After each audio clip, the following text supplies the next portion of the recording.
Usa ka babae nga ginabugaw mismo ang iyang kaugalingong igsuon ug mga kaliwat nga pulos menor de edad nga babae online ang arestado sa Hingoog City, Misamis Oriental.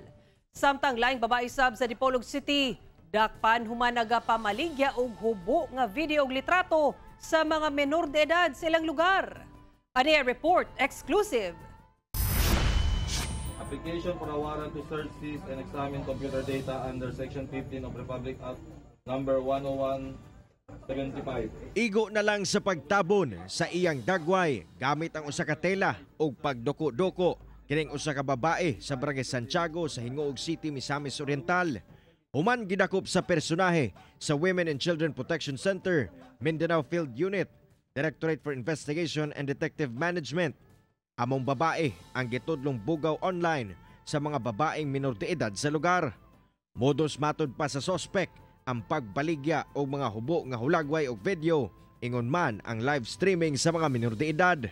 Sigon sa kapulisan, mismong igsoon ingon man mga banay niini nga minor de edad ang ginabugaw sa sospek ngadto sa mga langyaw nga customer online. Butang nga ilang gikaalarma. Foreign referral ito, yung mga counterparts natin sa UK, sila yung naka-intercept dito sa mga nude pictures, mga videos nito mga bata, wherein ganon din na setup, inoffer din ng suspect sa mga sa mga customers niya na foreigner. In fact, itong suspect natin is tatlong beses na may nagapunta dito na nakipag-meet up sa kanya. Itong mga foreigners na ito. Nakuha gikan sa panimalay sa sospek ang nagkadayang cellphone units, internet providers ug uban pang ebidensya. Na-rescue sab ang upat ka mga minor de edad nga biktima sa maong modus.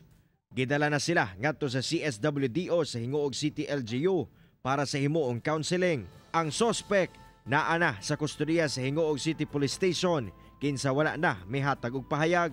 Antayin lang natin yung result ng forensic examination nitong mga gadgets niya para sa ganun yung mga kung ano man yung ma-extract ng anti-cybercrime group natin sa mga gadgets niya. Itutuloy pa rin natin yung conduct ng patrolling and investigation. Samtang sa Dipolog City, Zamboanga del Norte,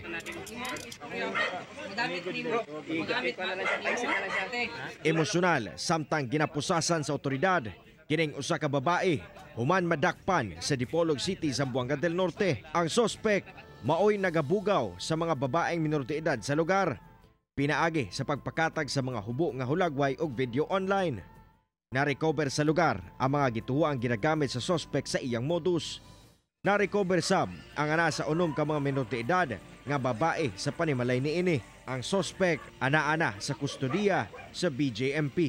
Hindi namin kaya nababantayan lahat ito sa pulisya kung walang participation itong community natin and other stakeholders para sa ganun ay masakote ito. Pero kung tulungan nyo kami, unang-una is alam ko na marireduce natin. Hindi man sila lahat mahuhuli or hindi man natin lahat sila makakasuhan, but alam ko na may significant effect ito para ma-reduce natin itong mga ganito na cases. Ang mga sospek nga nadakpan sa Hingoog City ug Dipolog City pasakaan og kasong paglapas sa RA 11930 o Anti-Online Sexual Abuse and Exploitation of Children and Anti-Child Sexual Abuse and Exploitation Materials Act. Ako si Cyril Chavez para sa One Mindanao.